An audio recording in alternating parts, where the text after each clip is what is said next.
cân cái đi. Ôi, cái quang này còn chép to quá. Con phải ở đây đun cá. To thế. Con này phải 5 cân nhỉ? Con này chỉ 3 cân thôi. 3 cân. Con này 3,5 cân thôi. Tầm 3 cân nó rưỡi. Sợ chưa? Cá mía không? Cá to này mà vứt cá mía đấy. Anh Quang báo cá rồi.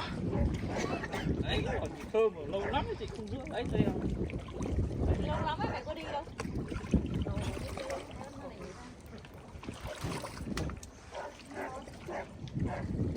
Nói xong nha. Kìa kìa xéo.